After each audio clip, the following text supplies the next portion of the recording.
الحمد لله رب العالمين والصلاة والسلام على خاتم النبيين أما بعد فأعوذ بالله من الشيطان الرجيم بسم الله الرحمن الرحيم پڑھیے الصلاة والسلام عليك يا رسول الله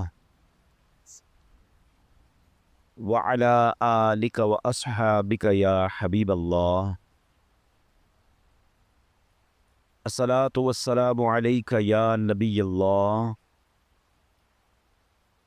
وعلى آلك وأصحابك يا نور اللہ۔ درود پاک پڑھنے کے بے شمار فضائل و برکات ہیں۔ بڑی مشہور حدیث ہے، اللہ کے نبی علیہ الصلوۃ والسلام فرماتے ہیں کہ جو جمعہ کے دن 200 بار درود پاک پڑھے، اللہ اس کے 200 برس کے گناہ معاف فرما دیتا ہے۔ تو یہ ہمیں غور کرنا ہے اور ہمیں جمعے کے دن کثرت سے درود پاک پڑھنا ہے۔ یہ مل کر محبت کے ساتھ باواز بلند درود پاک پڑھ لیں۔ صلو علی الحبیب صلی اللہ تعالی علی محمد صلی اللہ علیہ وسلم۔ قرآن پاک کی وہ آیتیں جس میں رب کریم نے مومنوں سے براہ راست بات کی ہے، مسلمانوں سے براہ راست بات کی ہے اور فرمایا یا ایہا الذین آمنو، اے ایمان والو۔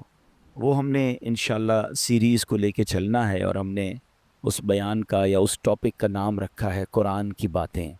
تو پہلی آیت ہم کور کر چکے تھے جس میں نبی پاک علیہ الصلوۃ والسلام کی شان بڑے شاندار انداز میں، سورہ بقرہ کی وہ آیت تھی جس میں ہمیں یہ بتایا گیا تھا کہ اے ایمان والو، پیارے آقا سے بات کیسے کرنی ہے، ان کو راعینا نہیں کہنا، ان کو انظرنا کہنا ہے۔ آج جو ہم نے آیت پڑھنی ہے قرآن پاک کی، جس آیت کو سمجھنا ہے، یہ بھی قرآن پاک کی سورہ بقرہ کی آیت ہے، پارہ نمبر 2 ہے اور آیت نمبر 153 ہے۔ بیوٹیفل آیت and so many good lessons from that آیت۔ اب وہ آیت کون سی ہے؟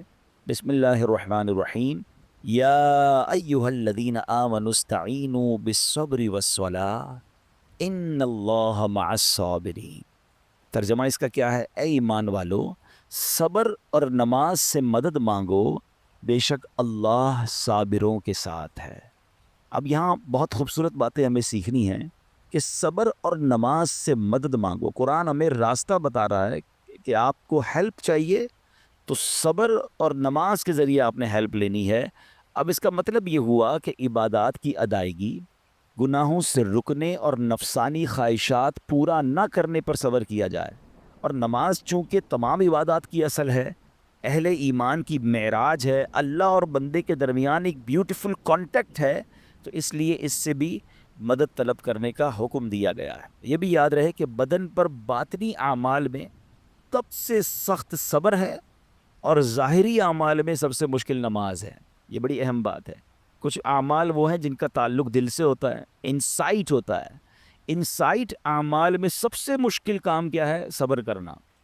اور ظاہری عبادتوں میں، جسمانی عبادتوں میں سب سے مشکل کام کیا ہے؟ نماز پڑھنا۔ تو یہ دو اہم کام دیے گئے کہ صبر اور نماز سے مدد چاہو۔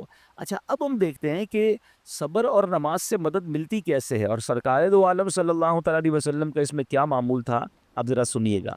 اب نبی پاک علیہ الصلوۃ والسلام کا یہی معمول تھا۔ حضرت حذیفہ رضی اللہ تعالیٰ عنہ فرماتے ہیں نبی کریم علیہ الصلوۃ والسلام کو جب کوئی سخت مہم پیش آتی تو آپ علیہ الصلوۃ والسلام نماز میں مشغول ہو جاتے۔ جب میں خود اس آیت کی کچھ دنوں پہلے تیاری کر رہا تھا، بڑا ایک نیا کہتے ہیں نا نیا باب آنکھوں کے سامنے کھلا کہ یقیناً جب ہم پرابلم میں آتے ہیں، ہم دعا بھی کرتے ہیں، ہم لوگوں سے بھی کہتے ہیں، مگر کیا ڈائریکٹلی ہم نماز کی طرف جاتے ہیں؟ حالانکہ قرآن نے ہمیں پرابلمز کا سولوشن کیا دیا ہے کہ صبر اور نماز سے مدد چاہو۔ اب آگے چلیں، حضرت عمر فاروق کا بھی یہی عمل تھا کہ کوئی مشکل درپیش آتی تو آپ رضی اللہ تعالیٰ کو اگر کبھی اسلامی فوجوں کے آنے میں تاخیر پتہ چلتی، یعنی آپ چونکہ جنگوں کے لیے فوجوں کو روانہ کرتے تھے، بہت شاندار اسٹریٹجک پلانر تھے، تو اب جنگ پہنچ گئی اور ایکسپیکٹیشن یہ تھی کہ فلاں ٹائم کو واپس آ جائے گی۔ اس زمانے میں ٹیلی فون تو تھا نہیں، انٹرنیٹ تو تھا نہیں کہ لوکیشن شیئر ہو جائے گی، یہ کال آ جائے گی کہ سر ہم یہاں رکے ہوئے ہیں۔ اب ٹائم ہو جاتا اور فوج واپس نہ آتی نا، تو آپ اب اس کو کیا کرتے کہ اب پتہ تو نہیں کیا ہوا ان کے ساتھ، خیریت سے آ جائیں، تو آپ نماز میں مشغول ہو جاتے، نماز کے لیے کھڑے ہو جاتے ہیں۔ اب کیا ہمارے ساتھ کبھی ایسا ہوتا ہے کہ ہمارا بچہ کہیں گیا ہے، اس کی خبر نہیں آ رہی، یا کوئی چیز ہماری آنی ہے ابھی تک پہنچی نہیں ہے، یا کوئی اچھی نیوز نہیں آ رہی ہے، تو ہم کیا اس کے لیے نماز کی طرف جاتے ہیں؟ یہ نبی پاک کا ہمیشہ معمول رہا. حضرت عبداللہ بن محمد حنفیہ رحمۃ اللہ تعالی علیہ فرماتے ہیں کہ میں اور میرے والد ایک انصاری رشتہ دار کے پاس عیادت کرنے گئے. جب نماز کا وقت ہوا تو انہوں نے اپنے اہل خانہ میں سے کسی کو پکارا کہ اے لڑکی وضو کا پانی لے آؤ اور ہمارے لیے نماز میں راحت پہنچاؤ. نماز پڑھ کر میں راحت پاؤں، جلدی سے وضو کا پانی لے آؤ. تو کہتے ہیں ہم نے ان انصاری شخصیت کے الفاظ پر بڑا تعجب کیا کہ نماز سے راحت کیسے ملتی ہے. تو انہوں نے کہا میں نے نبی پاک علیہ الصلوۃ والسلام کو فرماتے سنا ہے اے بلال کھڑے ہو اور ہمیں نماز کے ذریعے راحت پہنچاؤ. And it means نماز is relaxation for all of us. نماز is the way to solve your problem. آپ کو جب کوئی پرابلم آئے نا آپ اللہ کی بارگاہ میں نماز کے لیے کھڑے ہو جائیں. مکروہ وقت نہیں ہے، آپ نوافل پڑھنا شروع کر دیں. آپ دیکھیں نماز ہیلپ کرے گی آپ کی، نماز سے آپ کے لیے راحتیں ہو جائیں گی. آپ کی حضرت عبد الرحمن بن عوف کتنے بڑے صحابی ہیں رضی اللہ تعالیٰ. یہ وہ صحابی ہیں کہ جو عشرۂ مبشرہ میں سے بھی ہیں. And he was billionaire on that time. سب سے امیر صحابہ میں جو نام آتے ہیں وہ حضرت عثمان غنی اور حضرت عبد الرحمن بن عوف رضی اللہ تعالیٰ کے نام آتے ہیں. آپ کا ایک بار بے ہوشی غشی طاری ہوئی، ٹھیک ہے، انکانشیس ہو گئے آپ. تو آپ کی والدہ نے کیا کیا؟ آپ کی والدہ، لوگ سمجھے کہ آپ کی جان نکل گئی ہے، آپ کی والدہ مسجد کی طرف چل پڑیں تاکہ وہاں جا کے نماز پڑھیں اور اس سے مدد حاصل کریں. جب حضرت عبد الرحمن بن عوف کو ہوش آیا نا تو لوگوں نے کہا کہ آپ کی طبیعت کیسی ہے؟ تو آپ نے کہا کیا مجھ پر غشی طاری ہو گئی تھی ہیں؟ تو کہا جی. تو کہتے ہیں بے شک میری بے ہوشی میں میرے پاس دو فرشتے آئے اور کہنے لگے تم چلتے نہیں کہ ہم تمہیں خدا کی بارگاہ میں لے جائیں اور تمہارے بارے میں فیصلے لیے جائیں. دوسرے فرشتے نے کہا انہیں لوٹا دو، یہ ان افراد میں سے ہے جن کے لیے ان کی ماؤں کے پیٹ میں ہی سعادت مندی لکھ دی گئی تھی. اور ان قریب اللہ تعالیٰ ان کے ذریعے ان کی اولاد کو جب تک چاہے گا نفع دے گا. اس کے بعد آپ رضی اللہ تعالیٰ ایک مہینہ مزید زندہ رہے، اس کے بعد انتقال ہوا. تو پتہ چلا کہ آپ کی والدہ نے نماز پڑھی، اللہ سے مدد مانگی اور آپ کو اللہ نے ایک نئی زندگی عطا فرمائی. تو آپ اپنی زندگی میں اس پریکٹس کو آج اس آیت سے دیکھیں. ہم نے کرنا کیا ہے؟ ہم جب بیان میں آئیں تو صرف بیان نہیں سننا ہے، ہم نے اللہ نے مجھے کہا کیا ہے. ہم اس ٹاپک کو لے کے اسی لیے چل رہے ہیں نا کہ میرے رب نے ڈائریکٹلی مجھ سے کیا بات کی ہے. تو آج اس آیت میں یہ لیسن مل رہا ہے کہ جب کسی پرابلم میں ہیں، کلیمٹی میں ہیں، تو اللہ کی طرف جانا ہے اور نماز سے مدد چاہنی ہے. وَاسْتَعِينُوا بِالصَّبْرِ وَالصَّلَاةِ. اچھا اب آپ دیکھیں پیارے آقا کی نماز کی کیسی عادت تھی. بادل گرجتے تھے، آندھی چلتی تھی، کسی بری خبر کی اطلاع آ رہی ہوتی تھی، نبی پاک نماز کی طرف چلے جاتے. اچھا مجھے بتائیں نماز استسقاء کیا ہے؟ بارش نہیں ہو رہی ہے، پیارے آقا نماز پڑھا رہے ہیں. سورج گہن ہو رہا ہے، نبی پاک نماز پڑھا رہے ہیں. چاند گہن ہو رہا ہے، پیارے آقا نماز کی طرف. یعنی کس قدر اللہ کی طرف رجوع ہے. And whenever anything bad happen یا گوئنگ ٹو بیڈ ہیپن، ہونے والی لگ رہی ہے، کچھ بڑا ہونے والا ہے. ہمیں بھی تو خبریں آ رہی ہوتی ہیں نا کہ بھائی کل بہت شدید بارش ہوگی، اللہ نہ کرے کوئی اور بری خبر ایکسپیکٹیشن ہے. آپ کو کاروبار میں کوئی ایسی خبر آنے کا ڈر ہے یا آپ کی کوئی شپمنٹ جاری ہے، واٹ ایور آپ چاہتے ہیں ہر چیز بہتر ہو جائے. قرآن نے فارمولہ دیا نا وَاسْتَعِينُوا بِالصَّبْرِ وَالصَّلَاةِ. اللہ نے ڈائریکٹلی مجھے اور آپ کو کہا ہے. تو from now on words make your practice کہ میں نے انشاءاللہ نماز سے مدد لینی ہے. اور آپ اپنی آنکھوں سے دیکھیں گے اور آپ اللہ سے عرض بھی کریں کہ اللہ تو نہیں قرآن میں کہا ہے مدد لے، میں نے کھڑا ہو گیا نماز کے لیے. تو نماز سے آپ نے مدد لینی ہے. اچھا اب اس کے بعد آیت کا جو سیکنڈ پارٹ ہے کہ صبر سے بھی مدد لینی ہے. اور آگے کیا فرمایا؟ ان اللہ مع الصابرین. اللہ صابروں کے ساتھ ہے. سبحان اللہ. اس کا مطلب یہ ہوا کہ اللہ تعالیٰ اپنے علم و قدرت کے ساتھ ویسے تو ہر کسی کے ساتھ ہے، لیکن یہاں صبر کرنے والوں کا خاص ذکر اس لیے ہوا تاکہ انہیں معلوم ہو جائے کہ اللہ تعالیٰ ان کی مشکلات کو دور فرما دے گا. مگر کرنا کیا ہے؟ صبر کرنا ہے. اچھا اب صبر کے بارے میں دو باتیں بڑی اہم ہیں کہ صبر نارملی ہم جب بھی صبر کے بارے میں سنتے ہیں تو صبر ہم کہتے ہیں یار تکلیف آئی ہے صبر کرو. یقیناً یہ بھی صبر ہے، مگر صبر کی ایک اور قسم بھی ہے جو اس سے بھی سپیریئر ہے، جو اس سے بھی افضل ہے. اور وہ کیا ہے؟ گناہ کے لیے دل چاہے، حرام کے لیے دل چاہے، نفسانی خواہشات برا کام کروانا چاہ رہی ہیں اور بندہ اس پر صبر کرے. یہ صبر جو ہے نا یہ شریعت کو اور محمود ہے اور بڑا افضل ہے کہ انسان کو جی چاہے کہ فلاں گناہ کرنا ہے مگر وہ اس پر صبر کرے. اور دوسرا صبر وہی ہے جو ہم جانتے ہیں کہ کوئی مصیبت آ جائے، کوئی آفت آ جائے، کوئی ہمارا اللہ نہ کرے کسی سے لڑائی ہو جائے، ہمیں کوئی برا بلا کہے، ہم اسے معاف کر دیں، صبر کریں. یا جسمانی تکلیف ہے، کاروبار میں پرابلم ہے، ہم اللہ کی رضا پر راضی رہیں. تو یہ دو قسم کے صبر ہیں. اور جب کوئی بندہ صبر کرتا ہے نا تو قرآن و حدیث اور بزرگان دین کے اقوال سے میں اب آپ اس کے 10 فائدے بتانا چاہتا ہوں. میں کہتا جاؤں گا, آپ اللہ کے ذکر کی نیت سے سبحان اللہ بھی کہتے رہیں, جنت میں درخت بھی لگاتے رہیں. ٹھیک ہے. اللہ تعالیٰ صبر کرنے والوں کے ساتھ ہے. صبر کرنے والے کو اس کے عمل سے اچھا اجر ملے گا. صبر کرنے والے کو بے حساب اجر ملے گا. صبر کرنے والوں کی جزا دیکھ کر قیامت کے لوگ حسرت کریں گے. صبر کرنے والے رب کریم کی طرف سے درود و ہدایت اور رحمت پاتے ہیں. صبر کرنے والے اللہ کو محبوب ہیں. صبر آدھا ایمان ہے. صبر جنت کے خزانوں میں سے ایک خزانہ ہے. صبر کرنے والے کی خطائیں مٹا دی جاتی ہیں, اور صبر ہر بھلائی کی کنجی ہے. اب آتے ہیں ان دونوں صبر کو تھوڑا سا ڈیفائن کرتے ہیں. ایک نفسانی خواہشات, گناہ کا جی چاہتا ہے, کیونکہ نفس ہے نا, وہ تو ہر وقت موج مستی چاہتا ہے. وہ تو ہر وقت چاہتا ہے جناب بس یہ بھی کام کر لوں, وہ بھی کر لوں. اب مجھے یہ دیکھنا ہے کہ میرا یہ کام اللہ کو راضی کرے گا یا رب کو ناراض کر دے گا. لیکن جو نفسانی خواہشات پر صبر کرتا ہے نا, گناہ سے اپنے آپ کو بچاتا ہے. قرآن کیا کہتا ہے؟ وَأَمَّا مَنْ خَافَ مَقَامَ رَبِّهِ وَنَهَى النَّفْسَ عَنِ الْهَوَىٰ فَإِنَّ الْجَنَّةَ هِيَ الْمَأْوَىٰ. اور رہا وہ جو اپنے رب کے حضور کھڑے ہونے سے ڈرا اور نفس کو خواہش سے روکا, تو بے شک جنت ہی اس کا ٹھکانہ ہے. دل چاہ رہا ہے, شیطان کہہ رہا ہے کر لے, کوئی دیکھنے والا نہیں ہے, علاقہ بھی چینج کر لیا, شہر بھی تبدیل ہو گیا, nobody here to watch you, مگر اللہ دیکھ رہا ہے. اچھا نارملی اگر غور کریں ہم گناہ کرتے کیوں ہیں؟ جتنے بھی گناہ ہیں, what ever the list of گناہ اٹھائیے. کوئی شراب پیتا ہے, کوئی بدکاری کرتا ہے, معاذ اللہ کوئی جوا کھیلتا ہے, کوئی جناب بے حیائی کرتا ہے, گندی چیزیں دیکھتا ہے یا جھوٹ بولتا ہے, واٹ ایور. ان تمام گناہوں میں تھوڑی سی لذت ہے, ٹیسٹ. ٹھیک ہے, غیبت میں بھی ٹیسٹ ہے, بلکہ کتابوں میں آیا کہ غیبت میں شراب سے بھی زیادہ مزہ ہے, جبھی تو بندہ چھوڑتا نہیں ہے. اچھا لیکن یہ تمام ٹیسٹ میں ایک بڑی اہم بات اب میں کہنے جا رہا ہوں. یہ بزرگ نے بڑی کمال کی ون لائنر ہمیں دے دیا ہے. وہ کہتے ہیں کبھی بھی لذت کے لیے گناہ مت کرنا, کیونکہ لذت ختم ہو جائے گی, گناہ کا جواب اور پنشمنٹ باقی رہ جائے گی. اب آپ اس فارمولے کو سامنے رکھیں کہ جب بھی ہم گناہ کرتے ہیں فیو منٹس یا فیو آورز کی ایک انجوائمنٹ ہے, آفٹر دیٹ انجوائمنٹ ختم, مگر اس کا جواب باقی ہے, عذاب باقی ہے, اللہ نہ کرے اللہ ناراض ہوا تو پنشمنٹ باقی ہے. تو کیا فرمایا؟ انجوائمنٹ کے لیے گناہ مت کرنا, انجوائمنٹ ختم ہو جائے گی, عذاب باقی رہ جائے گا.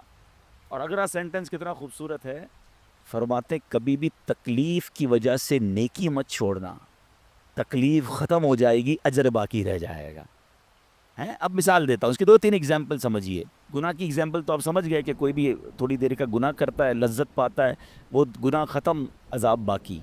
اب نیکی میں کیا ہوتا ہے؟ فجر کے لیے اٹھنا, نیند آ رہی ہے, دل نہیں چاہ رہا, آپ اٹھے, آپ نے وضو کیا, فجر پڑھا, وہ اٹھنے کی تکلیف تو ختم ہو گئی نا, واپس سونا ہے تو سو جائیے, مگر فجر کا اجر اور ثواب باقی رہ گیا ہے. رمضان کے روزے ڈیفیکلٹ ہیں, لیکن افطار کے بعد تکلیف ختم ہو جاتی ہے, ہم کھاتے پیتے ہیں, موج کرتے ہیں, مگر ثواب باقی رہ جاتا ہے. کبھی کبھی آپ کو کوئی مسجد کے میں بلاتا ہے, یار چلو بھائی بیان ہو رہا ہے, اجتماع ہو رہا ہے, کوئی نیکی کی بات ہو رہی ہے, نہیں یار دل نہیں چاہ رہا, آپ آ گئے, آدھے 1 گھنٹہ بیٹھے, پھر چلے گئے, وہ آپ کا جو ٹینشن تھا یا پریشر تھا وہ ختم ہو گیا, مگر ثواب باقی رہ گیا. تو اب اس فارمولے کو یاد رکھیے گا, جب بھی گناہ آپ کی طرف آئے نا, آپ سوچیں کتنی دیر کا فائدہ ہے. 1 گھنٹہ دوستوں کے ساتھ بیٹھوں گا, بری باتیں کروں گا, 2 گھنٹے فلم دیکھوں گا, 2 ڈھائی 3 گھنٹے, بس اس کے بعد جواب تو باقی ہے نا, قیامت تک اللہ کو جواب دینا پڑے گا.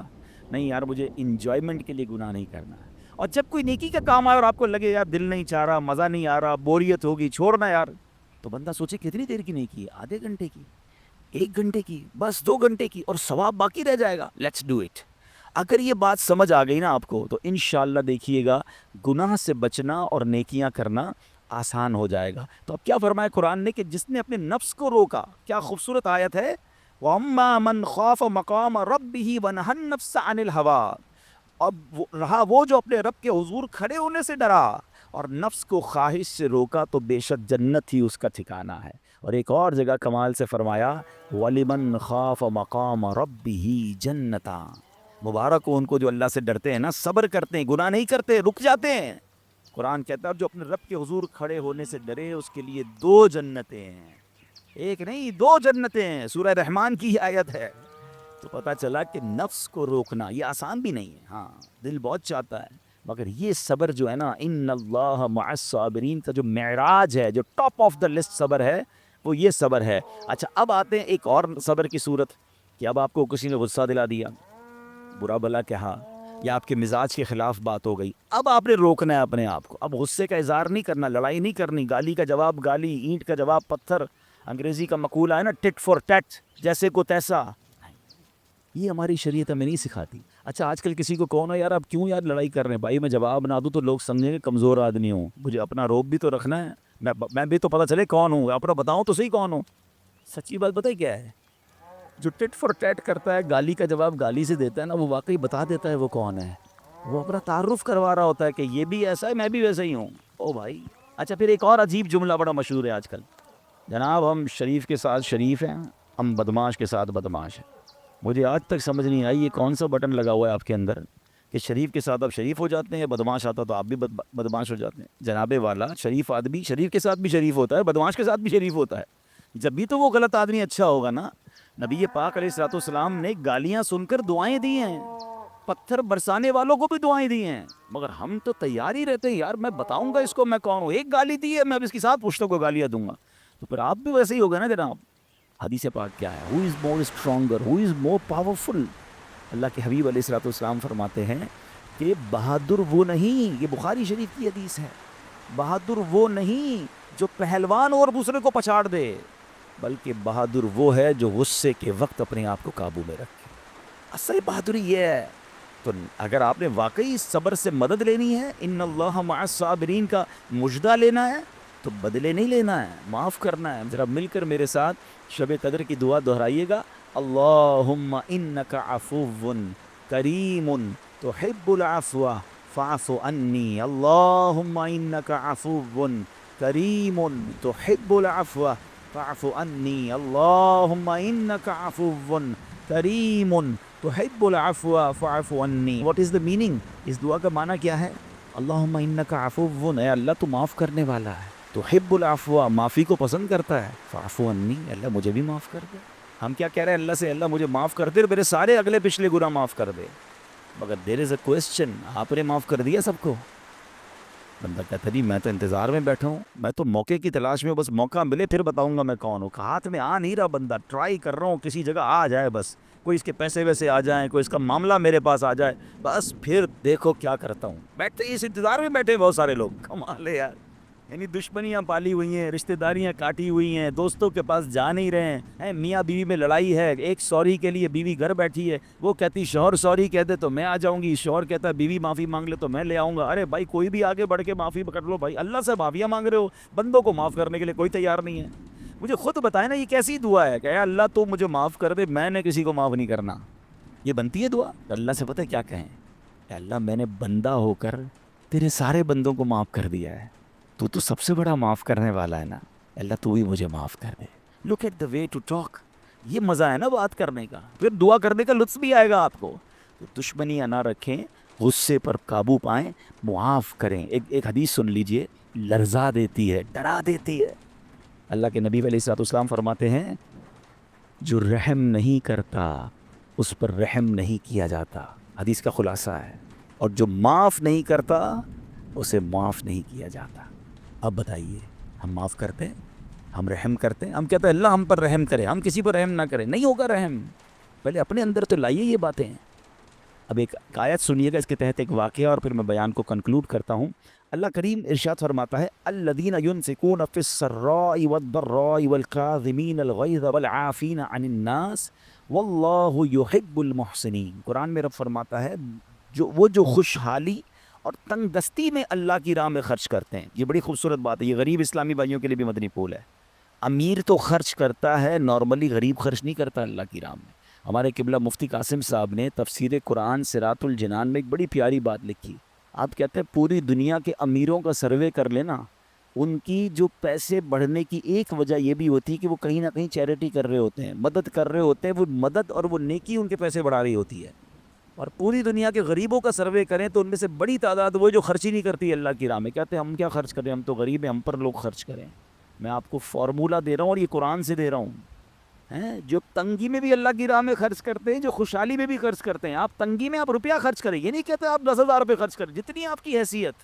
یہ کاروبار ہے، آپ 1 روپیہ دیں گے اور آئے گا، آپ 10 روپے دیں گے اور آپ کسی نہ کسی نیکی کے کام میں خرچ کرتے رہیں، آپ غربت سے باہر آ جائیں گے. If you want to take out yourself from that problem, آپ آئے اللہ کی راہ میں خرچ کرنا شروع کریں. قرآن کہہ رہا ہے کہ جو تنگی اور خوشحالی میں اللہ کی راہ میں خرچ کرتے ہیں. اور اگلا پارٹ کتنا خوبصورت ہے، فرمایا والکاظمین الغیظ والعافین عن الناس، فرمایا اور غصہ پینے والے اور لوگوں سے درگزر کرنے والے. انعام کیا ہے؟ واللہ یحب المحسنین، اور اللہ نیک لوگوں سے محبت فرماتا ہے. اور پھر ہاں زندگی میں کلیمٹیز، پرابلم، بیماریاں، مشکلیں، قرآن خود کہتا ہے کہ ہم قریب تمہیں آزمائیں گے. کبھی بیماری آئے گی، کبھی بھوک آئے گی، کبھی مال کم ہو جائیں گے، کبھی ڈسٹربنس آئے گی، خوف آ جائے گا.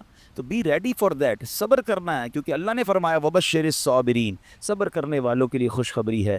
تو اللہ کرے کہ یہ بات ہمیں سمجھ آ جائے اور ہم اس آیت پر عمل کرنے والے بن جائیں تو زندگی بڑی آسان ہو جائے گی. یہاں ایک میں عقیدے کی بات بھی کلیریفائی کر دوں. کچھ لوگوں کو بعض اوقات کنفیوژن ہوتی ہے، یہ لوگ کنفیوژن کریٹ کرتے ہیں. مجھے ایک بات بتائیے گا کہ اللہ کیا کہہ رہا ہے؟ وَاسْتَعِينُوا بِالصَّبْرِ وَالصَّلَاةِ، اے ایمان والو صبر سے اور نماز سے مدد چاہو. کیا صبر اور نماز خدا ہیں؟ بتائیے. نہیں ہے نا، اللہ تو نہیں ہے. ہم صبر اور نماز کی عبادت تو نہیں کرتے. تو جب قرآن کہہ رہا ہے کہ صبر اور نماز سے مدد مانگو، تو غیر اللہ سے مدد مانگنے کا درس تو ہمیں قرآن دے رہا ہے. تو اس کا مطلب یہ ہوا کہ اللہ کے سوا کسی چیز سے یا کسی شخصیت سے مدد لینے کا مقصد یہ نہیں ہوتا کہ ہم اس کی عبادت کر رہے ہیں. اگر آج کے دور میں کوئی اللہ کے نبی سے کہتا ہے کہ یا رسول اللہ انظر حالنا، یا بھر دو جولی میری یا رسول اللہ، تو یہاں کوئی شرک کی بات نہیں ہے. کیوں کہ یہاں یہ نیت نہیں ہے کہ ہم ان کو خدا مان رہے ہیں، یا یہ بھی نیت نہیں ہے.